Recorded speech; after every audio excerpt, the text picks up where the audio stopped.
Hi, Adrian here with TAXA Outdoors, here to show you the recommended way on removing and installing your 2021 Mantis tent side.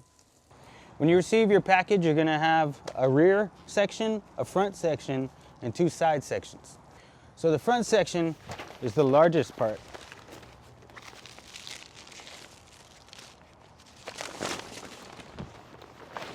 With a screen in the middle.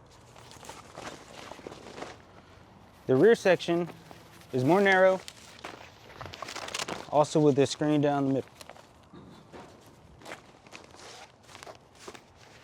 The passenger side is going to have your TAXA logo, and it's going to be a triangular shape.